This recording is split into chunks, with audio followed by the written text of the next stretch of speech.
Sejam todos bem-vindos ao Direito Empresarial do Século XXI. Eu sou Simone Gantuá e hoje a gente vai falar de um assunto que é paixão nacional. A gente vai falar de futebol, a gente vai falar da Sociedade Anônima do Futebol.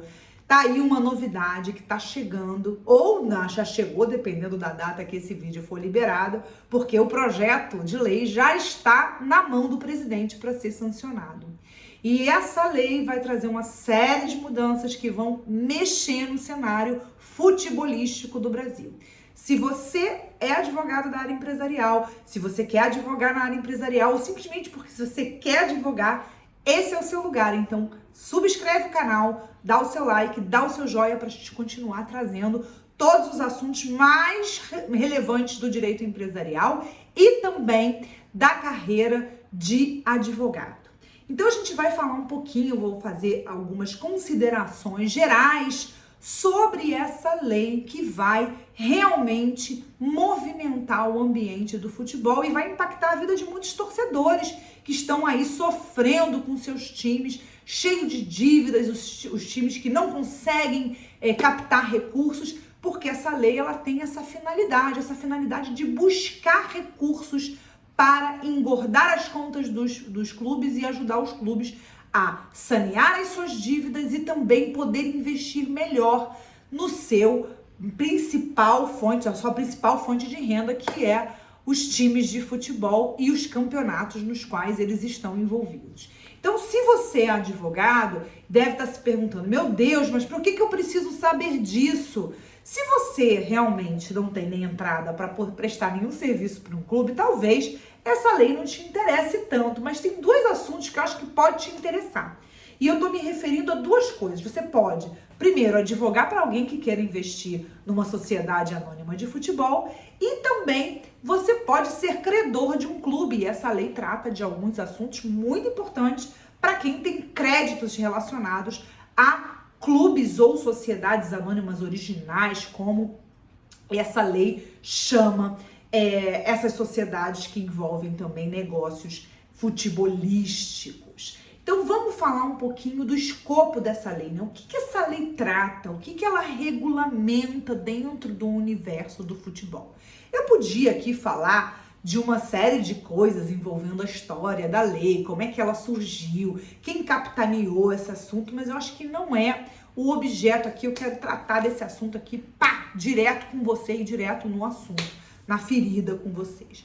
Basicamente, essa lei, ela trata de 9 aspectos, na verdade são 8, né? Um deles faz parte do 9º, então eu vou tratar tudo de uma coisa só e vou falar tudo de uma coisa só. Em primeiro lugar, e o mais importante de todos, essa lei cria a Sociedade Anônima do Futebol, que é o nome que a gente está dando para esse vídeo aqui para vocês. Que é uma sociedade anônima, um subtipo de sociedade anônima que vai ter e sofrer influência e regulamentação complementar da Lei de Sociedades Anônimas, a Lei 6404 de 76, mas ela tem suas particularidades no próprio projeto que foi aprovado e também ela vai ter regulamentação na Lei Pelé, né? Então a Lei Pelé também vai influenciar e também vai repercutir na aplicação dessa lei, desse projeto de lei aprovado. Então cria a Sociedade Anônima de Futebol. Além da criação da Sociedade Anônima de Futebol, que pode ser criada a partir da transformação de um clube ou de uma sociedade original, ela também pode ser resultado de uma cisão de um clube, ou ela pode surgir do nada, ou seja, você vai criar uma nova Sociedade Anônima do Futebol. E o mais interessante, o mais importante talvez, é que essa sociedade ela tem um objeto muito específico e eu vou falar dela depois que eu falar desses principais aspectos dessa lei, porque esse é o objetivo que eu quero tratar aqui nessa aula. Eu vou deixar ele para o final, para a cereja do bolo dessa aula. Então, além dele criar a Sociedade Anônima do Futebol, ele vai estipular regras de governança para essa sociedade, justamente com o objetivo de evitar que essa paixão nacional faça com que as pessoas coloquem os pés pelas mãos e um tente prejudicar o outro de forma indireta, já que uma das características da sociedade anônima é a participação e a permeabilidade dos sócios, né, a todo momento, pelo menos como regra geral, e a possibilidade de você entrar, às vezes, até com uma pequena participação e tudo mais. Então, para evitar esse tipo de ardil, vai ter uma série de regras de governança para evitar que esses interesses eles subvertam a lógica daquilo que foi pensado para a norma da Sociedade Anônima do Futebol. Além disso, vai ter algumas regras de compliance também, por isso que eu disse que era um assunto que está diretamente ligado com governança corporativa. Além disso, ela vai criar uma modalidade de financiamento próprio das sociedades anônimas de futebol, que são as debentures FUT, né, que são debêntures específicas, com regras específicas criadas por essa lei que foi aprovada, esse projeto de lei, né, que está para sanção. Mas ele também não impede que as sociedades anônimas do futebol emitam outros valores mobiliários que são permitidos pela Lei 6404 de 76, ou seja, ele cria apenas uma opção a mais para as sociedades anônimas do futebol. E interessante que esse debenture FUT, se for aprovado o texto tal qual foi enviado para sanção, as pessoas físicas que investirem vão ter alíquota de imposto de renda na fonte zero, ou seja, vai incentivar o torcedor a comprar esse valor mobiliário. Além disso, também institui uma tributação específica para essas sociedades anônimas, justamente tornando esse valor, essa atividade econômica rentável para o Estado, porque a gente vai sair daquele modelo de associação civil sem fins lucrativos, que muito deixava de recolher aos cofres públicos, apesar de ser uma atividade há muito tempo muito rentável. Também vai ter um pouquinho de ESG, né, ESG, né, Environment and Social Corporate Governance, porque vai ter e vai instituir um programa de desenvolvimento educacional e social. Então, esse papel também vai ser desenvolvido nessa lei e vai ser regulamentado. Vai autorizar que esses clubes, eles requeiram recuperação judicial. Então, os clubes poderão requerer recuperação judicial e extrajudicial. E o mais interessante, que é o último aspecto que eu acho que merece ser destacado aqui nesse vídeo, também vai criar uma segunda via opcional para organização das obrigações e cumprimento de obrigações pelos clubes, que é o regime centralizado de execução. E esse regime centralizado ele vai ser uma opção no lugar da recuperação judicial.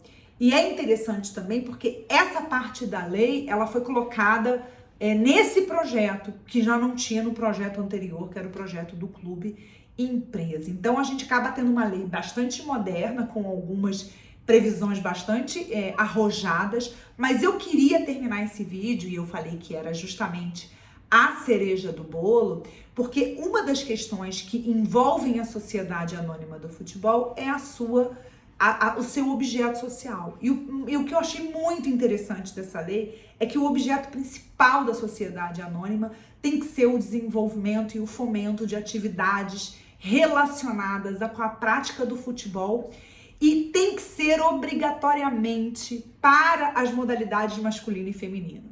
Então, se você vai criar uma sociedade anônima do futebol, vai fomentar, vai desenvolver a atividade futebolística, tem que ser masculino e feminino, não tem segunda opção. Mas não é só isso. A gente vai ter uma série de outros objetos que vão acompanhar esse. Então, a gente vai ter formação profissional do profissional de futebol.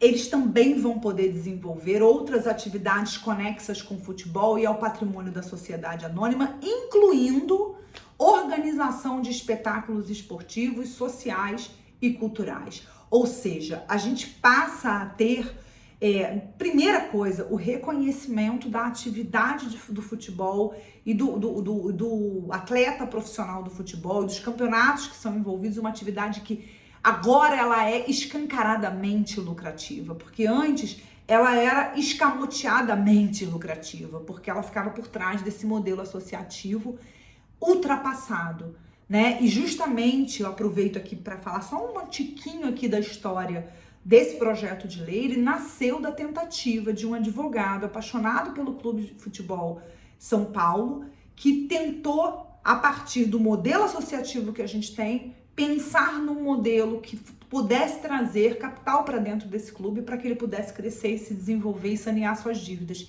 E ele viu que com esse modelo não era possível. E aí essa inquietude, essa preocupação fez com que ele conseguisse mostrar que era necessária essa mudança, e ele acabou tendo o seu projeto, a sua ideia abraçada por deputados, primeiro o deputado Otávio Leite, depois o senador Rodrigo Pacheco, que acabou capitaneando esse projeto de lei que está para sanção presidencial, e a gente tem que aguardar cenas dos próximos capítulos para ver como é que vai ficar o fim dessa história, porque pode ser que algumas coisas que eu tenha comentado aqui não tenha passado pela sanção, né? Tenha sido vetado pelo presidente. Mas eu acho que se for alguma coisa vetada, vai ser uma coisa pequena ou outra, mas eu acho que o bojo principal da lei, ela vai ser aprovada porque ela é uma lei boa, ela é uma lei tecnicamente bem feita. Eu queria, assim, bater minhas palmas. Do ponto de vista jurídico, ela é tecnicamente muito bem feita. Agora a gente não sabe qual vai ser a vida que ela vai ganhar na prática, né? Porque às vezes a gente pensa tudo certo e as pessoas começam a pensar ela errado. E aí a gente tem que esperar cenas dos próximos capítulos. Com isso a gente termina esse vídeo, eu espero que você tenha gostado. Dá o seu joinha, dá o seu like, porque toda semana tem um conteúdo bacana. Toda quinta-feira, meio-dia, eu tenho um compromisso com você de te entregar um conteúdo novo de qualidade. E se você quer se manter atualizado no direito empresarial, o direito empresarial do século XXI é o seu lugar. Tô deixando aqui o link na descrição para você conhecer esse projeto, que já tem mais de 160 aulas disponíveis para você, que é assinante, por apenas R$ 62 por mês. Até a próxima quinta. Tchau!